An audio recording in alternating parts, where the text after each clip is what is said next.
ഇന്ന് ഞാൻ ജാക്കിൻ്റെ കഥയാണ് പറഞ്ഞു തരാൻ പോകുന്നത്. ജാക്ക് ഒരു പാവപ്പെട്ട കുട്ടിയായിരുന്നു. അവൻ്റെ വീട്ടിൽ അച്ഛനും അമ്മയുമുണ്ട്. അവർക്ക് പാൽ കച്ചവടമായിരുന്നു ജോലി. അവരുടെ വീട്ടിൽ കുറേ പശുക്കളുണ്ട്. ജാക്കും അച്ഛനും അമ്മയും കൂടെയാണ് പശുക്കളെ നോക്കുന്നത്. എല്ലാ ദിവസവും രാവിലെ അവൻ്റെ അമ്മ കുറേ പാത്രങ്ങളിൽ പാൽ കൊടുത്തു വിടും. ജാക്കാണ് മറ്റു വീടുകളിലും അടുത്തുള്ള കടകളിലും ഒക്കെ പാൽ കൊണ്ടു കൊടുക്കുക. അങ്ങനെ ഒരിക്കൽ ജാക്ക് പാൽ നിറച്ച പാത്രങ്ങളുമായിട്ട് ഒരു ഗ്രാമപാതയിലൂടെ നടന്ന് പോവുകയായിരുന്നു. അവൻ നല്ല തിരക്ക് പിടിച്ചാണ് നടന്നിരുന്നത്. കാരണം താമസിച്ചാൽ പല വീട്ടുകാരും അവനെ വഴക്ക് പറയും. പലർക്കും രാവിലെ തന്നെ പാല് കയ്യിൽ കിട്ടണം. ചെറിയ കുട്ടികളൊക്കെയുള്ള വീടാണെങ്കിൽ അവിടെ കുഞ്ഞുങ്ങൾക്ക് പാല് കൊടുക്കാൻ വേണ്ടിയിട്ട് അമ്മമാർ നോക്കിയിരിക്കുകയായിരിക്കും, ജാക്ക് വരുന്നുണ്ടോ എന്ന്. അതുകൊണ്ട് ജാക്ക് നല്ല തിരക്ക് പിടിച്ച് പോകുമ്പോഴേ ഒരു ശബ്ദം കേട്ടു. അയ്യോ, രക്ഷിക്കണേ എന്നാണ് കേൾക്കുന്നത്. പക്ഷേ എവിടെ നിന്നാണ് എന്നറിഞ്ഞുകൂടാ. ജാക്ക് ചുറ്റുപാടും നോക്കി ആരെയും കാണുന്നില്ല. അവൻ മരത്തിന് മുകളിലേക്ക് നോക്കി, അവിടെയും ആരുമില്ല. പിന്നെ എവിടുന്ന ഈ ശബ്ദം കേൾക്കുന്നത് എന്നറിയാൻ വേണ്ടിയിട്ട് അവൻ കുനിഞ്ഞു നോക്കുമ്പോൾ തറയിൽ വഴിയരികിലായിട്ട് ഒരു വലിയ മരക്കഷ്ണം കിടപ്പുണ്ടായിരുന്നു. അതിനടിയിൽ നിന്നാണ് ശബ്ദം കേൾക്കുന്നത്. ജാക്ക് അതിനടുത്തേക്ക് ചെന്ന് കുനിഞ്ഞു നോക്കുമ്പോൾ ഒരു ചെറിയ ഭൂതം.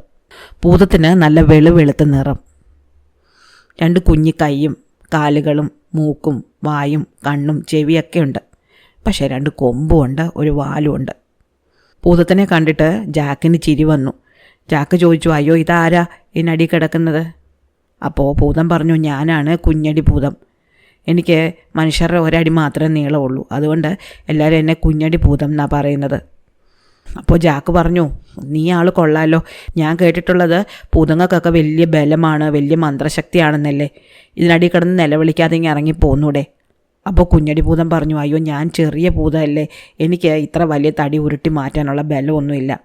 മാത്രമല്ല എനിക്ക് മന്ത്രശക്തിയൊക്കെ വളരെ കുറവാണ്. ഞങ്ങളുടെ രാജാവാണ് എല്ലാവർക്കും മന്ത്രശക്തികൾ വീതം വെച്ച് കൊടുക്കുന്നത്. ഞാനൊരു ചെറിയ ഭൂതമായതുകൊണ്ട് രാജാവ് എനിക്ക് ഒരു മന്ത്രമേ പഠിപ്പിച്ചു തന്നിട്ടുള്ളൂ. അപ്പോൾ ജാക്ക് പറഞ്ഞു, അയ്യോ അത് കഷ്ടമായിപ്പോയല്ലോ, എന്തായാലും ഞാൻ നിന്നെ രക്ഷപ്പെടുത്താം. അങ്ങനെ ജാക്ക് ആ തടി ഒരു വിധത്തിൽ ഉരുട്ടി മാറ്റി ഭൂതത്തിനെ രക്ഷപ്പെടുത്തി. അപ്പോൾ ഭൂതം അവനോട് ചോദിച്ചു, എന്താ നിൻ്റെ പേര്? ജാക്ക് പറഞ്ഞു, ജാക്ക്. ഞാൻ വേഗം പോട്ടെ, ഈ പാല് എല്ലായിടത്തും കൊണ്ട് കൊടുക്കണം. അപ്പോൾ ഭൂതം പറഞ്ഞു, എന്തായാലും നീ എന്നെ സഹായിച്ചത് വലിയ കാര്യമായി കേട്ടോ. ഞാനിതുവഴി ഇങ്ങനെ പോവായിരുന്നു, അപ്പോഴാണ് ഈ തടി ഉരുണ്ട് എൻ്റെ ദേഹത്ത് വീണത്. രാജാവ് എനിക്ക് കുറേ കൂടി മന്ത്രശക്തി തന്നിരുന്നെങ്കിൽ ഞാൻ ആരുടെ സഹായമില്ലാതെ ഇവിടുന്ന് രക്ഷപ്പെട്ടു പോയേനെ. പക്ഷേ എന്ത് ചെയ്യാനാണ്, ഞങ്ങളുടെ രാജാവ് എനിക്ക് ആകെപ്പാടെ ഒരു ബലമേ തന്നിട്ടുള്ളൂ. അപ്പോൾ ജാക്ക് ചോദിച്ചു, അതെന്ത് ബലമാ? ഭൂതം പറഞ്ഞു, അത് ഞാൻ നിനക്കും കൂടെ പഠിപ്പിച്ചു തരാം. നീ എൻ്റെ കൂട്ടുകാരനായില്ലേ, അത് പഠിക്കാൻ വളരെ എളുപ്പമുള്ളൊരു മന്ത്രം, ഒറ്റ നിമിഷം കൊണ്ട് പഠിപ്പിക്കാം. ഭൂതം അവനൊരു മന്ത്രം പഠിപ്പിച്ചു കൊടുത്തു. എന്നിട്ട് പറഞ്ഞു, ഈ മന്ത്രത്തിനൊരു കുഴപ്പമുള്ളത് ഒരു ദിവസം ഒരു തവണയെ പ്രയോഗിക്കാൻ പറ്റൂ. ഗുണമുള്ള എന്താണെന്ന് വെച്ചാൽ ഈ മന്ത്രം ചൊല്ലിക്കൊണ്ട് നാം ഒരു കാല് മുന്നോട്ട് വെച്ചാൽ നമുക്ക് എവിടെയാണോ ചെല്ലാൻ ആഗ്രഹമുള്ളത് അവിടെ നമ്മൾ എത്തിപ്പെടും. പക്ഷേ തിരിച്ചു പോരണമെങ്കിൽ ഈ മന്ത്രം ഉപയോഗിക്കാൻ പറ്റില്ല, വഴി നമ്മൾ തന്നെ കണ്ടുപിടിക്കണം. അപ്പോൾ ജാക്ക് ചോദിച്ചു, അയ്യോ ഈ മന്ത്രം എന്താ ഇങ്ങനെ? കുറ്റഭൂതം പറഞ്ഞു, ഈ മന്ത്രം എനിക്ക് ഞങ്ങളുടെ രാജാവ് തന്നതാണ്. രാജാവ് ആൾക്കാരുടെ വലിപ്പം അനുസരിച്ചാണ് മന്ത്രം കൊടുക്കുന്നത്. ഞാനൊരു ചെറിയ ഭൂതമായതുകൊണ്ട് എനിക്കൊരു ചെറിയ മന്ത്രമേ തന്നുള്ളൂ. എനിക്ക് കുറേ മന്ത്രങ്ങൾ തന്നിരുന്നെങ്കിൽ ഞാൻ നാട്ടുകാരെയൊക്കെ സഹായിച്ചേനെ. ജനങ്ങളെ സഹായിക്കുകയാണ് ഞങ്ങളുടെ ജോലി. ഭൂതങ്ങളായിട്ട് ഞങ്ങളിവിടെ പറന്ന് നടന്ന് ഭാരമെടുക്കുന്ന ആൾക്കാരുടെ ഭാരം കുറച്ച് കൊടുക്കും. യാത്ര ചെയ്ത് ക്ഷീണിക്കുന്ന ആൾക്കാർക്ക് ഉറക്കം വരുത്തി കൊടുക്കും. വലിയ ഭാരം താങ്ങിപ്പോകുന്ന ആൾക്കാരുടെ ഭാരം കുറച്ച് കൊടുക്കും. വെള്ളമില്ലാത്തടത്ത് വെള്ളം വരുത്തി കൊടുക്കും. വെയിലത്ത് നടന്നു പോകുന്നവരുടെ തലയ്ക്ക് മേലെ തണലായിട്ട് പറന്ന് ചെല്ലും. അങ്ങനെ ഒരുപാട് കാര്യങ്ങൾ ഞങ്ങൾക്ക് ചെയ്യാൻ പറ്റും. പക്ഷേ എന്ത് ചെയ്യാനാ, രാജാവ് എനിക്ക് ആകെപ്പാടെ ഈ ഒരു മന്ത്രമേ തന്നുള്ളൂ. ഞാൻ വേണമെങ്കിൽ നിനക്ക് ഈ മന്ത്രം പഠിപ്പിച്ചു തരാം. ജാക്ക് പറഞ്ഞു, എനിക്കെന്തിനാ ഇങ്ങനൊരു മന്ത്രം, എനിക്കിതുകൊണ്ട് ഒരു പ്രയോജനമില്ല. അപ്പോൾ ഭൂതം പറഞ്ഞു, എന്തായാലും നീ എൻ്റെ കൂട്ടുകാരനല്ലേ, ഇരിക്കട്ടെ, എന്തെങ്കിലും പ്രയോജനം വന്നാലോ. അങ്ങനെ ഭൂതം ജാക്കിന് ആ മന്ത്രം പഠിപ്പിച്ചു കൊടുത്തു. എന്നിട്ട് ജാക്കിനോട് യാത്ര പറഞ്ഞ് ഭൂതം പറന്ന് തൻ്റെ നാട്ടിലേക്ക് പോയി. ജാക്ക് മന്ത്രമൊക്കെ പഠിച്ചിട്ട് തൻ്റെ പാൽപാത്രങ്ങളും എടുത്തുകൊണ്ട് വീടുകളിലേക്ക് പോയി. എല്ലാവർക്കും പാൽ കൊടുത്തു. പല വീടുകളിൽ നിന്നും അവനൊന്ന് വഴക്കം കേട്ടു. താമസിച്ചു പോയല്ലോ, എന്ത് കാരണം പറയാനാ, ഭൂതത്തിനെ രക്ഷിക്കാൻ റോഡ് നിൽക്കുകയായിരുന്നു എന്ന് പറയാൻ പറ്റുമോ? അതുകൊണ്ട് ജാക്ക് ഒന്നും മിണ്ടാതെ നിന്ന് വഴക്കൊക്കെ കേട്ടു. തിരിച്ച് വീട്ടിലെത്തി. അന്നേരം തൊട്ട് ജാക്ക് ആലോചിക്കുകയാണ്, ഈ മന്ത്രം ഉപയോഗിച്ച് എന്തെങ്കിലും ഒന്ന് ചെയ്യണമല്ലോ. എവിടെ പോകണം? നഗരത്തിലേക്ക് പോയാലോ എന്ന് ജാക്ക് ആദ്യം വിചാരിച്ചു. അവന് നഗരത്തിലെ കാഴ്ചകളൊക്കെ കാണാൻ വലിയ ആഗ്രഹമുണ്ട്. പക്ഷേ പിന്നീട് ഓർത്തു, അവിടം വരെ ചെന്നിട്ട് തിരിച്ചു പോരാൻ പറ്റിയില്ലെങ്കിലോ? വഴി അറിഞ്ഞുകൂടാ. വീട്ടിലെ പുല്ല് പറിക്കാനും പാല് കൊണ്ടു കൊടുക്കാനും പശുക്കളെ മേയ്ക്കാനും ഒക്കെ ജാക്കിൻ്റെ സഹായമില്ലാതെ അച്ഛനും അമ്മയും ബുദ്ധിമുട്ടും. അവരെ വിട്ടിട്ട് ഒരുപാട് ദൂരേക്ക് പോകാൻ ജാക്കിന് പറ്റില്ല. പിന്നെ എന്ത് ചെയ്യാനായി മന്ത്രം കൊണ്ട്? അങ്ങനെ കുറേ ദിവസമായിട്ട് ജാക്കിൻ്റെ ചിന്ത ഈ മന്ത്രം എങ്ങനെ പ്രയോജനപ്പെടുത്താം എന്നത് മാത്രമായിട്ട് തീർന്നു. അപ്പോഴാണ് ജാക്ക് ഓർത്തത്, ഈ മന്ത്രത്തിന് എന്തായാലും ഒരു മറുമന്ത്രം കാണുമല്ലോ. ആ മറുമന്ത്രം ചൊല്ലിയാൽ തിരിച്ച് പഴയ സ്ഥലത്ത് തന്നെ എത്താൻ പറ്റുമായിരിക്കും. അത് ഭൂതങ്ങളുടെ രാജാവിനും അറിയാമായിരിക്കും.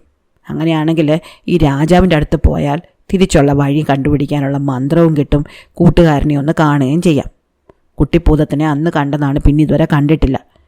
അങ്ങനെ ജാക്ക് ഒരു ദിവസം പണിയെല്ലാം കഴിഞ്ഞ് മുറ്റത്തിറങ്ങിയെന്ന് ഭൂതങ്ങളുടെ രാജ്യത്തേക്ക് പോകണം എന്ന് ആഗ്രഹിച്ചു. ഒരു കാലടി മുന്നോട്ട് വെച്ചതും ജാക്ക് ആകാശത്തേക്ക് പറന്ന് പൊങ്ങിപ്പോയി. പറന്ന് പറന്ന് പറന്ന് മേഘങ്ങൾക്കിടയിലൂടെ ജാക്ക് പറക്കാൻ തുടങ്ങി. അങ്ങനെ താഴേക്ക് നോക്കുമ്പോൾ അവൻ സാധാരണ നടക്കാറുള്ള വഴികളും അവൻ്റെ ഗ്രാമവും പിന്നെ അത് കഴിഞ്ഞ് നഗരവും നദിയും ഒക്കെ അവന് കാണാൻ പറ്റി. പിന്നെ വീണ്ടും മലകൾ, വീണ്ടും നഗരങ്ങൾ, ഗ്രാമങ്ങൾ. അവനങ്ങനെ പറന്നുകൊണ്ടേയിരിക്കുകയാണ്. ആകാശത്തെ മേഘങ്ങൾക്കിടയിൽ നല്ല തണുപ്പുണ്ടായിരുന്നു. തണുപ്പത്ത് അങ്ങനെ പറന്ന് പറന്ന് ജാക്ക് ഉറങ്ങിപ്പോയി. അങ്ങനെ ഉറങ്ങി കുറേ നേരം കഴിഞ്ഞപ്പോൾ അവൻ എവിടെയോ ചെന്ന് നിന്നു. കണ്ണു തുറക്കുമ്പോൾ ഒരു വലിയ കോട്ടയ്ക്ക് മുന്നിലാണ് നിൽക്കുന്നത്. കോട്ടയ്ക്കൊരു വലിയ വാതിലുണ്ടായിരുന്നു. ജാക്ക് ആ വാതിലിൽ പതുക്കെ മുട്ടി. പെട്ടെന്ന് വാതിൽ തുറന്ന് ഒരു വലിയ ഭൂതം എന്ന് വെച്ചാൽ ഭീമാകാരനായ ഒരു ഭൂതം പുറത്തു വന്നു. എന്നിട്ട് ആ ഭൂതം ചോദിച്ചു, ആരാ നീ? എന്ത് വേണം? സാധാരണ ഇവിടെ മനുഷ്യർ വരാറില്ലല്ലോ, നിനക്കെങ്ങനെ വഴി കിട്ടി? ഭൂതം പറഞ്ഞു, ഞാൻ നിങ്ങളുടെ രാജാവിനെ കാണാൻ വന്നതാണ്. എന്നെ അദ്ദേഹത്തിനടുത്തേക്ക് കടത്തി വിടണം. ഭൂതം പറഞ്ഞു, രാജാവിനെ കാണാൻ വന്നിരിക്കുന്നു ഒരു കൊച്ചു മനുഷ്യൻ, നിന്നെ ഇപ്പം തന്നെ ഞാൻ കത്തിച്ച് ചാമ്പലാക്കി കളയും. ഭൂതം വാ തുറന്ന് ഒറ്റ ഊതൽ. അവൻ്റെ വായിൽ നിന്ന് തീ വരാൻ തുടങ്ങി. ജാക്കാണെങ്കിൽ ഒറ്റ ഓട്ടം വെച്ചു കൊടുത്തു കോട്ടയ്ക്കകത്തേക്ക്. ഭൂതത്താൻ പിന്നാലെ ഓടി. ജാക്ക് എന്ത് ചെയ്തു? ജാക്ക് വട്ടത്തിൽ ഓടാൻ തുടങ്ങി. ഭൂതം അവൻ്റെ പിന്നാലെ വട്ടത്തിലോടാം. ജാക്ക് വട്ടത്തിലോടുന്നതിനനുസരിച്ച് ഭൂതവും വട്ടത്തിലോടുകയാണ്. ഭൂതം നീട്ടി തീ തുപ്പിക്കൊണ്ടാണ് ഓടുന്നത്. പക്ഷെ ഒരബദ്ധം പറ്റി. നല്ല നീളവും മണ്ണമുള്ള ഭൂതമായതുകൊണ്ട് ഭൂതത്തിൻ്റെ വാല് കുറേ പിന്നിലായിരുന്നു കിടന്നിരുന്നത്. ഒരു തവണ തീ അങ്ങനെ തുപ്പിയപ്പോൾ ജാക്കിൻ്റെ തലയ്ക്ക് മുകളിലൂടെ തീ പറന്നിയെന്ന് ഭൂതത്തിൻ്റെ വാലിൽ പിടിച്ചു. വാലിൽ നിന്ന് അവൻ്റെ ദേഹത്തേക്ക് പടർന്നു പിടിച്ചു. ഭൂതം അവിടെ കിടന്ന് നിലവിളിക്കാൻ തുടങ്ങി. ആ സമയം കൊണ്ട് ജാക്ക് ഓടി തൊട്ട് മുന്നിൽ കണ്ട കൊട്ടാരത്തിനുള്ളിലേക്ക് കടന്നു ചെന്നു. കൊട്ടാരത്തിനുള്ളിൽ നിന്ന് നല്ല വശ്യമധുരമായ സംഗീതം കേൾക്കുന്നുണ്ടായിരുന്നു. എന്തോ വലിയ പരിപാടി നടക്കുന്നുണ്ട് എന്ന് ജാക്കിന് മനസ്സിലായി. ആ സംഗീതം വരുന്ന സ്ഥലത്തേക്ക് ജാക്ക് നടന്നു തുടങ്ങി. നടന്ന് കുറേ ദൂരം ചെന്നപ്പം വീണ്ടും വലിയൊരു വാതിൽ കണ്ടു. നിറയെ കൊത്തുപണികൾ ചെയ്ത, സ്വർണം കൊണ്ട് നിർമ്മിച്ച് മുത്തുമണികൾ പതിപ്പിച്ച നല്ല ഭംഗിയുള്ളൊരു വാതിലായിരുന്നു അത്. ജാക്ക് ആ വാതിൽ തള്ളി തുറന്നു. നോക്കുമ്പോൾ അതിനുള്ളിൽ വലിയൊരു വിരുന്ന് സൽക്കാരം നടക്കുകയാണ് ഭൂതങ്ങളുടെ. വിശിഷ്ടമായ ഭക്ഷണങ്ങൾ അവിടെയൊക്കെ പറന്ന് നടക്കുന്നുണ്ട്. പാത്രങ്ങളും ഗ്ലാസ്സുകളും ഒക്കെ പറന്നാണ് നടക്കുന്നത്. സംഗീതം പൊഴിക്കുന്ന ഉപകരണങ്ങളും പറന്ന് നടക്കുകയാണ്. വീണയും വയലിനും ഗിത്താറും ഒക്കെ പറന്ന് നടക്കുന്നുണ്ട്. അത് സ്വയമാണ് പാടുന്നത്, ആരും അവയെടുത്ത് വായിക്കുകയല്ല. ഇതൊക്കെ കണ്ട് അത്ഭുതത്തോടെ ജാക്ക് നിൽക്കുകയാണ്. അപ്പോഴാണ് ഒരു ഭൂതത്താൻ ജാക്കിനെ കണ്ടത്. ദാ ഒരു മനുഷ്യൻ എന്ന് അയാൾ നിലവിളിച്ചതും ബാക്കിയുള്ള ഭൂതങ്ങളെല്ലാം അവനെ നോക്കാൻ തുടങ്ങി. പെട്ടെന്ന് സംഗീതം നിലച്ചു. പാത്രങ്ങളെല്ലാം വായുവിൽ നിന്ന് താഴേക്ക് വീണു. അവിടെ ആകെപ്പാടെ നിശബ്ദതയായി. എല്ലാവരും ജാക്കിനെ നോക്കി നിൽക്കുകയാണ്. ഇന്നേ വരെ അവരുടെ കൊട്ടാരത്തിനുള്ളിൽ ഒരു മനുഷ്യൻ കടന്നു ചെന്നിട്ടില്ല. ഭൂതത്താന്മാർ ചോദിച്ചു, നീ ആരാ? എവിടുന്നാ വരുന്നത്? അവൻ പറഞ്ഞു, ഞാൻ നിങ്ങളുടെ രാജാവിനെ കാണാൻ വേണ്ടി ഭൂമിയിൽ നിന്ന് വന്നതാണ്. എനിക്കൊരു മന്ത്രം അറിയാം. ആ മന്ത്രം കൊണ്ട് എനിക്ക് ഇവിടം വരെ എത്താൻ പറ്റി. തിരിച്ചു പോകാനുള്ള മന്ത്രം ചോദിക്കാൻ വേണ്ടി വന്നതാണ്. ഭൂതത്താമര രാജാവാണെങ്കിൽ വലിയൊരു സിംഹാസനത്തിൽ ഇരിക്കുകയായിരുന്നു. ഒരു കുടവയറൻ ഭൂതം. അദ്ദേഹത്തിനടുത്ത് വീഞ്ഞിൻ്റെ വലിയൊരു വീപ്പ ഉണ്ടായിരുന്നു. അതിൽ നിന്ന് കോരി കോരി വീഞ്ഞ് കുടിച്ചുകൊണ്ടാണ് രാജാവ് ഇരിക്കുന്നത്.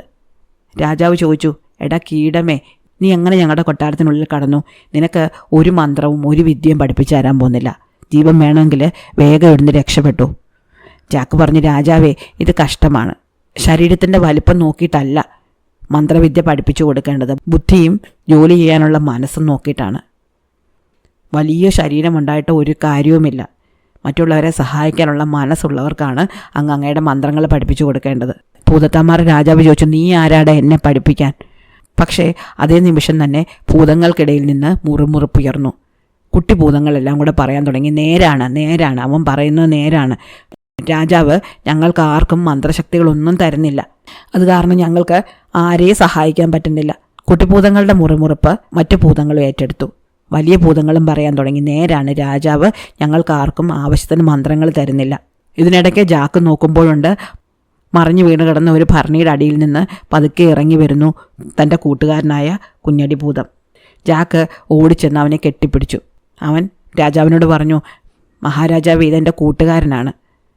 ഇവനാണ് എന്നെ ഒരിക്കൽ ഒരു വലിയ തടിയുടെ അടിയിൽ നിന്ന് രക്ഷപ്പെടുത്തിയത്. ഇവൻ വലിയ ഭാരമുള്ള പാൽക്കുപ്പികളും കൊണ്ട് പോകുന്ന കണ്ടിട്ട് ഇവനെ പലപ്പോഴും സഹായിക്കണമെന്ന് എനിക്ക് തോന്നാറുണ്ട്. പക്ഷേ എനിക്ക് അതിനുള്ള വിദ്യകളൊന്നും അറിഞ്ഞുകൂടല്ലോ. അങ്ങ് കുറച്ചുകൂടി മന്ത്രങ്ങൾ എന്നെ പഠിപ്പിച്ചു തന്നിരുന്നെങ്കിൽ ഞാൻ ഇവനെപ്പോലെയുള്ള കുട്ടികളെ എത്രമാത്രം സഹായിച്ചേനെ. അപ്പോഴും കുഞ്ഞു ഭൂതങ്ങളെല്ലാം ശരിയാണ് എന്ന് പറയാൻ തുടങ്ങി. രാജാവ് അപ്പോഴാണ് അങ്ങനെയുള്ള കാര്യങ്ങളെപ്പറ്റി ചിന്തിക്കുന്നത് തന്നെ. താൻ ഒരിക്കലും കുട്ടിഭൂതങ്ങളുടെ ബുദ്ധിയെപ്പറ്റിയും അവർക്ക് നന്മ ചെയ്യാനുള്ള മനസ്സിനെപ്പറ്റിയും ചിന്തിച്ചിട്ടില്ലല്ലോ എന്ന് രാജാവിനപ്പോൾ കുറ്റബോധം തോന്നി. രാജാവ് പറഞ്ഞു, ശരിയാണ് കുട്ടി, നീ പറഞ്ഞത്. ഞാൻ ആ കാര്യമൊന്നും ഇതുവരെ ചിന്തിച്ചതേയില്ല. ഇനി ഞാൻ എൻ്റെ തെറ്റ് തിരുത്തിക്കൊള്ളാം. കുട്ടിഭൂതങ്ങളെ ഞാൻ കൂടുതൽ സൂക്ഷ്മതയോടെ നിരീക്ഷിക്കുകയും അവർ മറ്റുള്ളവരെ സഹായിക്കുന്നവരാണെന്ന് മനസ്സിലാകുകയാണെങ്കിൽ അവർക്ക് കൂടുതൽ ശക്തികൾ കൊടുക്കുകയും ചെയ്തോളാം. എന്തായാലും നിനക്ക് തിരിച്ചു പോകാനുള്ള വഴി ഞാനിപ്പോൾ തന്നെ പറഞ്ഞുതരാം. അങ്ങനെ രാജാവ് ജാക്കിന് ചെന്ന സ്ഥലത്ത് നിന്നും തിരിച്ചു പോകാനുള്ള മന്ത്രം കൂടി പഠിപ്പിച്ചു കൊടുത്തു. അങ്ങനെ ജാക്ക് സന്തോഷത്തോടെ തൻ്റെ കൂട്ടുകാരനോടൊപ്പം അവിടെ കുറച്ചു നേരം വിരുന്നിൽ പങ്കെടുത്തു.